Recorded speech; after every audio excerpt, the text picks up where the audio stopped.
ರಾಯರ ಮೇಲೆ ಆಣೆ, ನಾವು 5 ನಿಮಿಷ ವೇಟ್ ಮಾಡಲೇಬೇಕು.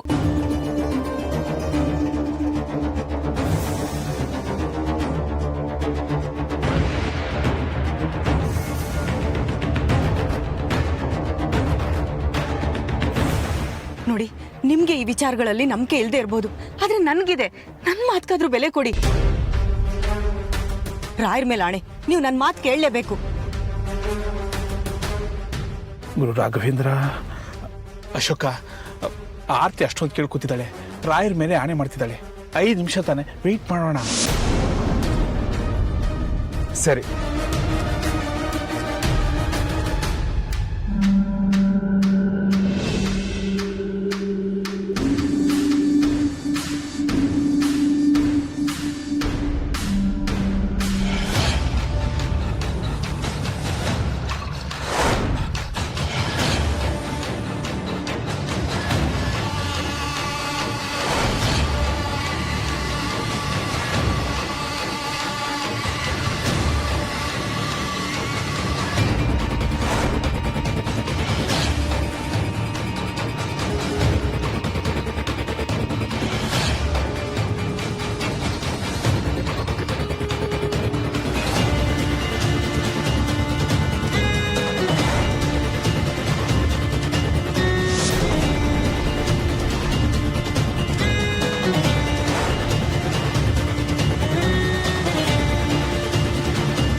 ಚೈತ್ರ, ನಾನು ನಿಂಗೆ ಹೇಳಿದ್ದೆ ತಾನೆ ಹೊರಗಡೆ ಹೋಗ್ಬೇಡ ಅಂತ.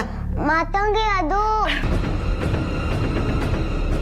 ನನಗೆ ಹೇಳ್ದೆ ಕೇಳ್ದೆ ಹೊರಗಡೆ ಹೋಗ್ಬಾರ್ದು ಅಂತ ಹೇಳಿದ್ದೆ ತಾನೆ, ಯಾಕೆ ಹೋಗ್ತಾ ಇದ್ಯಾ?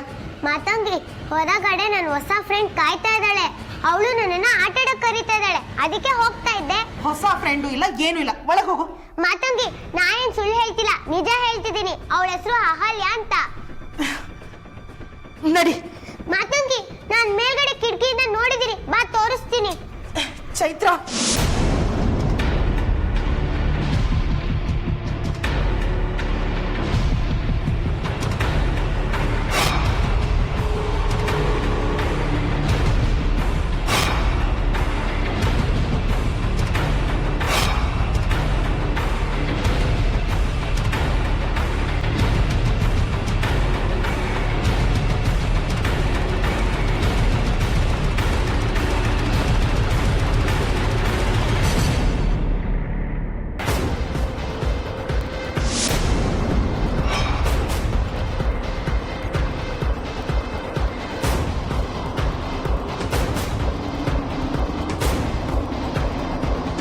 ಇಲ್ಲೇ ನಿಂತಿದ್ಲು, ನಾನು ಕರೆದ್ಲು.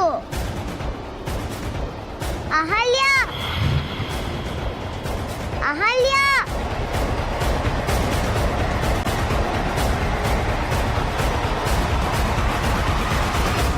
ನಿನ್ನ ಹೆಸರಿಟ್ಟು ಕರೆದ್ಲಾ? ಹ್ಞೂ ಮಾತಂಗಿ, ನನ್ನ ಹೆಸರಿಟ್ಟು ಚೈತ್ರ ಚೈತ್ರ ಅಂತಾನೆ ಕರೆದ್ಲು. ಅವಳು ಪಕ್ಕದ ಎಸ್ಟೇಟ್ ಅಲ್ಲೇ ಅಂತ ಇರೋದು. ಅವಳು ಹೊರಟೋಗಿದ್ದಾಳೆ. ಅವಳೇ ಆಟ ಆಡಕ್ ಕರೆದ್ಲು. ನಾನು ಬರಲ್ಲ ಅಂದೆ, ಬೇಜಾರ್ ಮಾಡ್ಕೊಂಡ್ಲು. ನನಗ್ ಪಾಪ ಅನ್ನಿಸ್ತು, ಅದಕ್ಕೆ ಕೆಳಗಡೆ ಹೋದೆ. ಯಾರನ್ನು ನೋಡಿ ಪಾಪ ಅನ್ಕೋಬೇಕಾಗಿಲ್ಲ. ನಮ್ಮ ಹುಷಾರಲ್ಲಿ ನಾವು ಇರಬೇಕು. ಆಮೇಲೆ ಬೇರೆಯವ್ರ ಬಗ್ಗೆ ಪ್ರೀತಿ ವಿಶ್ವಾಸ ತೋರಿಸ್ಬೇಕು.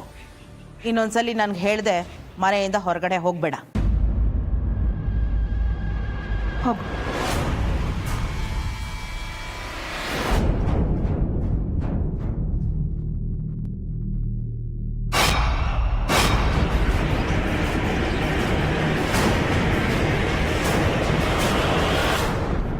ಮಗುವಿನ ವೇಷದಲ್ಲಿ ಬಂದು ಯಾಮಾರಿಸ್ಬೋದು ಅನ್ಕೊಂಡ್ಯಾ? ಸಾಧ್ಯನೇ ಇಲ್ಲ.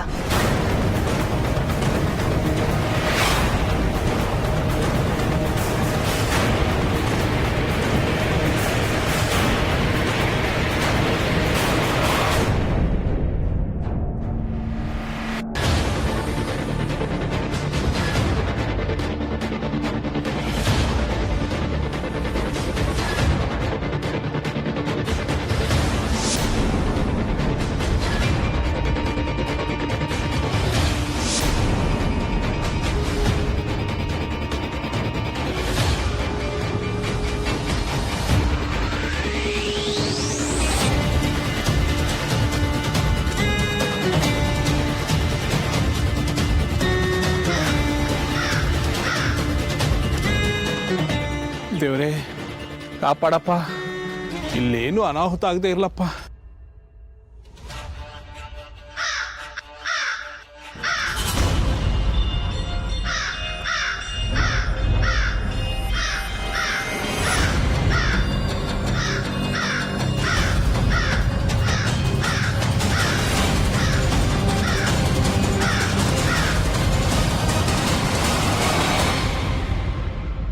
ಯಜಮಾನ್ರೆ, ಅಶೋಕಣ್ಣ ಆರತಿ ಅಮ್ಮ ಬಂದರು.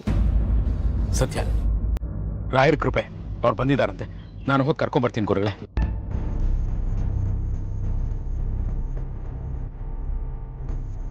ಅಶೋಕ, ಅಶೋಕ, ನಿಮ್ಗೇನು ಆಗಿಲ್ಲ ತಾನೆ? ಯಾಕೆ ಚಿಕ್ಕಪ್ಪ ಹೀಗೆ ಕೇಳ್ತಾ ಇದ್ದೀರಾ? ಏನೂ ಇಲ್ಲಪ್ಪ, ಸುಮ್ಮನೆ ಕೇಳಿದೆ. ಯಾಕಪ್ಪ ಲೇಟ್ ಮಾಡಿದ್ರಿ? ಗುರುಗಳು ಹೇಳಿ ಸಮಯ ಮೀರ್ ಹೋದ್ರೆ ನಾವು ಮಾಡಿರೋ ಕೆಲಸ ಎಲ್ಲ ಹೊಳೆಯಲ್ಲಿ ಹುಣಸೆಹಣ್ಣು ತೊಳೆದ ಹಾಗಾಗತ್ತೆ ಕಣೋ. ಹಾ ಚಿಕ್ಕಪ್ಪ, ಆದರೆ ದಾರಿಲಿ ಬರಬೇಕಾದ್ರೆ ತುಂಬ ಅಡೆತಡೆಗಳು. ಗೊತ್ತಾಯ್ತು ಬಿಡು, ಗುರುಗಳು ನಮಗೆಲ್ಲ ತಿಳಿಸಿದ್ದಾರೆ. ಇಲ್ಲೇನೇ ನಡೆದ್ರು ಅದ್ರ ಮೂಲ ಹುಡ್ಕೋಕ್ ಹೋಗ್ಬೇಡಿ, ಮಾಡಬೇಕಾಗಿರೋ ಕೆಲಸದ ಕಡೆ ಗಮನ ಕೊಡಿ ಅಂತ ಹೇಳಿದ್ದಾರೆ. ಬಾ, ನೀನು ಮಾಡಬೇಕಾಗಿರೋ ಕೆಲಸ ಬೇಕಾದಷ್ಟಿದೆ. ಬಾ ಬಾ.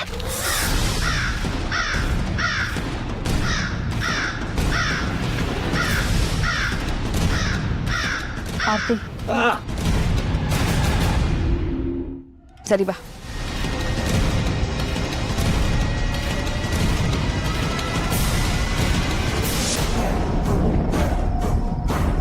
ಮಾಲಾ,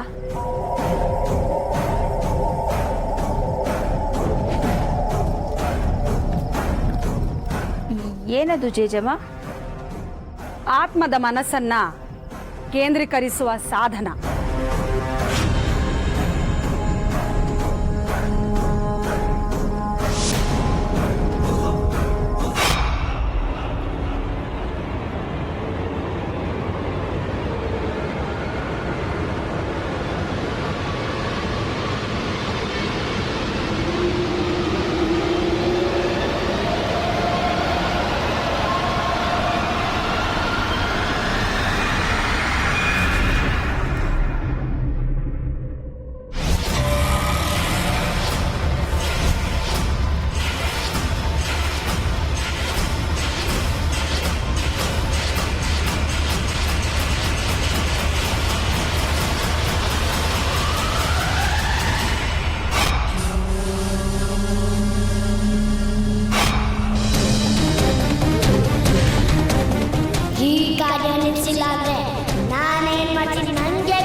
ಆತ್ಮದಲ್ಲಿ ಎಷ್ಟೊಂದು ದ್ವೇಷ. ಇಷ್ಟು ಕಿಚ್ಚಿರೋರು ಸಾಯ್ಬಾರ್ದು, ಸತ್ರು ಬದುಕಿ ಬರಬೇಕು. ಜೇಜಮ್ಮ, ಅವನ ಆತ್ಮನ ಕೇಂದ್ರೀಕರಿಸಿದ್ರ ಚಿರು ಬನ್ನ ಹಾಲ್ನಲ್ಲಿ ಮಂತ್ರಶಕ್ತಿ ಬೆರೆಸಿ ಕುಡಿಸೋ ಅಷ್ಟು ಸುಲಭ ಅನ್ಕೊಂಡಿಯಾ ರಾಣಿ?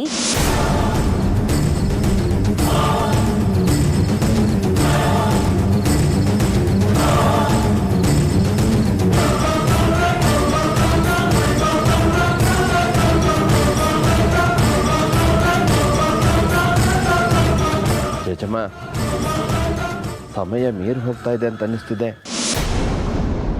ಕೃಪಾಕರ್, ಇನ್ನು 18 ನಿಮಿಷಗಳು ಬಾಕಿ ಇವೆ.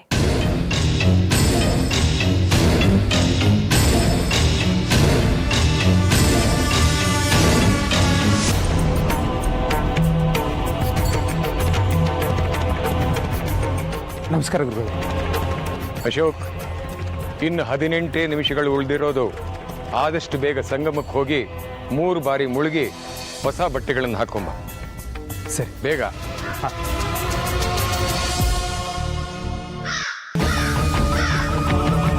ಅಶೋಕ ಹುಷಾರು.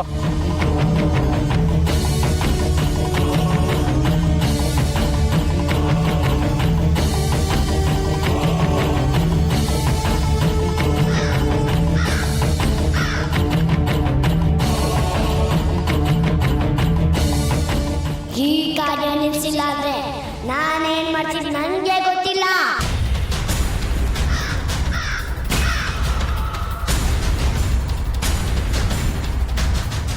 ರೀ ರೀ ನಿಂತ್ಕೊಳ್ಳಿ, ನೀವು ನೀರ್ಗೆ ಇಳಿಬೇಡಿ. ಏನಾಯ್ತು ಆರ್ತಿ? ಶಾಸ್ತ್ರ ಶುರು ಆಗೋಕ್ಕೂ ಮುಂಚೆ ನೀರಲ್ಲಿ ಮುಳುಗಿ ಹೇಳ್ಬೇಕಂತೆ, ಹಾಗಂತ ಗುರುಗಳೇ ಹೇಳಿರೋದು. ಯಾಕೆ ಇಷ್ಟೊಂದು ಟೆನ್ಷನ್ ಮಾಡ್ಕೋತಿದ್ಯಾ? ರೀ ದಯವಿಟ್ಟು ನನ್ನ ಮಾತು ಕೇಳಿ, ನೀರ್ಗೆ ಇಳಿಬೇಡಿ. ಏನಮ್ಮ ಅವ್ ನೀರ್ಗಿಳಿದ್ರೆ ಏನಾಗುತ್ತೆ? ನೀರಲ್ಲಿಳಿದು 3 ಸತಿ ಮೇಲೇಳೋದು ಸಂಪ್ರದಾಯ, ಶಾಸ್ತ್ರ. ಏನೇನೋ ಕೆಟ್ಟದಾಗ ಯೋಚನೆ ಮಾಡಬೇಡ ನೀನು. ಅಯ್ಯೋ ಮಾವ, ಅವ್ರು ಬೇಕಾದ್ರೆ ದಡದಲ್ಲಿ ಕುತ್ಕೊಂಡು ಸ್ನಾನ ಮಾಡ್ಲಿ, ನೀರ್ಗೆ ಇಳಿಯೋದು ಬೇಡ. ಏನಮ್ಮ ಹೀಗೆ ಮಾತಾಡ್ತಿದ್ಯಾ ನೀನು? ದಡದಲ್ಲಿ ಕೂತು ತಲೆ ಮೇಲೆ ನೀರು ಹಾಕೊಳ್ಳೋದು ಸರಿ ಕಾಣಲ್ಲ, ಅರ್ಥ ಮಾಡ್ಕೋ. ನನ್ನ ಮಾತಿನ ಅರ್ಥ ಅದಲ್ಲ ಮಾವ. ಬೆಳಗಿಂದ ಏನೇನೋ ಅನಾಹುತಗಳಾಗ್ತಿದೆ, ಅದಕ್ಕೆ ಹೇಳ್ತಿರೋದು ಅವ್ರು ನೀರ್ಗೆ ಇಳಿಯೋದು ಬೇಡ ಅಂತ. ಚಿಕ್ಕಪ್ಪ, ಬೆಳಗಿಂದ ಏನೇನೋ ಅವಘಡಗಳಾಗಿದೆ, ಅದಕ್ಕೆ ಆರ್ತಿಗೆ ಅಶೋಕಿಗೆ ಏನಾಗ್ಬಿಡುತ್ತೋ ಅನ್ನೋ ಭಯ ಕಾಡ್ತಿದೆ. ನೋಡು ಆರ್ತಿ, ನೆಗೆಟಿವ್ ಯೋಚನೆ ಮಾಡಬೇಡ, ಸಮಾಧಾನ ಮಾಡ್ಕೊ. ಅಶೋಕಿಗೆ ಏನಾಗಲ್ಲ. ಅಯ್ಯೋ ಇಲ್ಲ ಅದಕ್ಕೆ. ರೀ ನನ್ನ ಮಾತು ಕೇಳಿ, ನನ್ನ ಮನ್ಸು ತಡಿತಿಲ್ಲ, ನೀವು ನೀರ್ಗೆ ಇಳಿಬೇಡಿ. ಚರ್ಚೆ ಮಾಡೋದಕ್ಕೆ ಸಮಯ ಇಲ್ಲ, ಬೇಗ ಆಗ್ಲಿ. ಆರ್ತಿ, ಕಾರ್ಯ ಆಗೋದಕ್ಕೆ ಬಿಡಮ್ಮ. ಅಶೋಕ, ನೀನ್ ಹೋಗಪ್ಪ, ತುಂಬಾ ಮುಂದೆ ಹೋಗ್ಬೇಡ, ದಡದಲ್ಲೇ ಮುಳುಗೇಳು.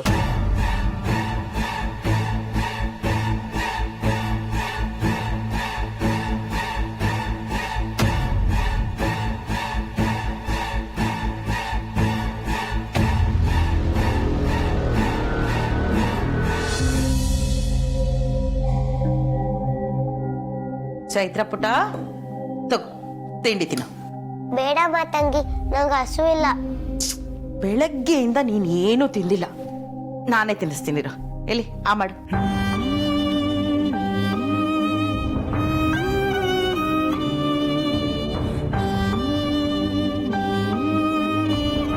ಮಾತಂಗಿ, ನೀನು ನಮ್ಮನ್ನೆಲ್ಲ ಎಷ್ಟು ಪ್ರೀತಿ ಮಾಡ್ತೀಯ ಅಲ್ವಾ?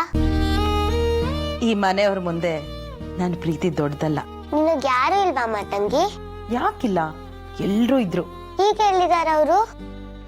ಎಲ್ರೂ ನನ್ನ ಬಿಟ್ಟು ಹೋದ್ರು, ಎಲ್ಲಿ ಹೋದ್ರು ಗೊತ್ತಿಲ್ಲ. ಆದ್ರೆ ನೆನಪುಗಳನ್ನ ಕೊಟ್ಟು ಹೋಗಿದ್ದಾರೆ. ಆ ನೆನಪುಗಳ ಜೊತೆನೆ ನಾನಿವತ್ತು ಬದುಕ್ತಾ ಇದ್ದೀನಿ. ನನ್ನವರು ನನಗೆ ಕೊಟ್ಟು ಹೋದ ನೆನಪುಗಳಿರೋ ತನಕ ನಾನು ಯಾವತ್ತೂ ಒಂಟಿಯಲ್ಲ. ಅಂದ್ರೆ ಚಿರು ನಮ್ಮನ್ ಬಿಟ್ಟೋದ್ನಲ್ಲ, ಆಗ ನನ್ಗೂ ಚಿರು ಜೊತೆ ಇದ್ದಿದ್ ನೆನಪೇ ಆಗುತ್ತೆ. ಚಿರು ನಂಗೆ ಎಷ್ಟೇ ಬೈತಾ ಇದ್ರು ಅದ್ ಚೆನ್ನಾಗೇ ಇರ್ತಿತ್ತು. ನನಗೆ ಒಂದು ಮುದ್ದಾದ ಮಗಳಿದ್ಲು, ಇನ್ನಷ್ಟೇ ಮುದ್ದಾಗಿದ್ಲು. ಅವಳಿಗೆ ನನ್ನ ಮೇಲೆ ಪ್ರೀತಿಗಿಂತ ದೇವ್ರ ಮೇಲೆ ಜಾಸ್ತಿ ಇತ್ತು. ಅದಕ್ಕೆ ದೇವ್ರ ಹತ್ರ ಹೊರಟೋದ್ಲು. ಚಿರುಗೂ ನಮ್ಗಿಂತ ದೇವ್ರ ಮೇಲೆ ಪ್ರೀತಿ ಜಾಸ್ತಿ ಇತ್ತಾ? ಇಲ್ಲ ಇಲ್ಲ, ದೇವ್ರಿಗೆ ಚಿರು ಮೇಲೆ ಪ್ರೀತಿ ಜಾಸ್ತಿ. ಅವನು ದೇವ್ರ ಮಗ. ಮತ್ತೆ ದೇವ್ರಿಗೆ ಹೇಳಿ ಚಿರುನ ಕಳ್ಸ್ಕೊಡು ಅಂತ ಕೇಳ್ಬೋದಾ? ದೇವ್ರು ಕೂಡ ತುಂಬಾ ಸ್ವಾರ್ಥಿ ಕಣಮ್ಮ. ಅವನಿಗೆ ಇಷ್ಟ ಆದವ್ರನ್ನ ಅವನ್ ಮತ್ತೆ ಕಳಿಸೋದಿಲ್ಲ. ಸರಿ, ನೀನು ಇದನ್ನ ಖಾಲಿ ಮಾಡು, ನಾನು ಹೋಗಿ ಬಟ್ಟೆ ಒಣಗಾಕ್ಬಿಟ್ಟು ಬರ್ತೀನಿ.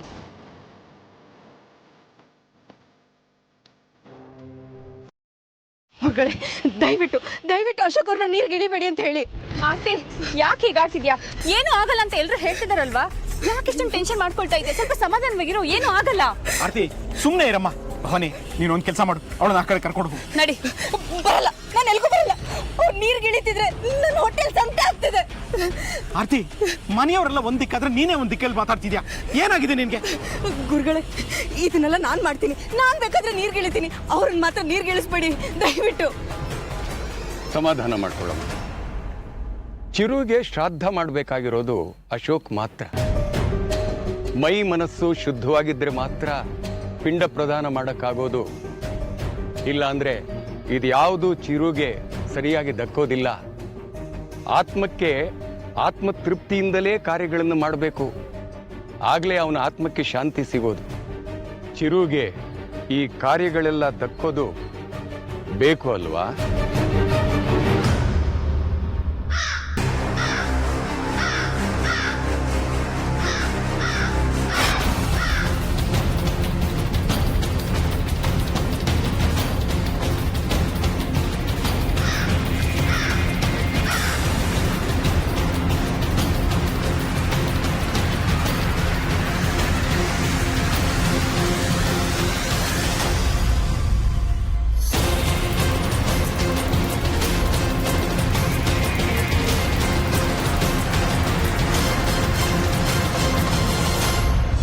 ಅಶೋಕ್, ಸಮಯ ಮೀರ್ತಾ ಇದೆ, ಬೇಗ.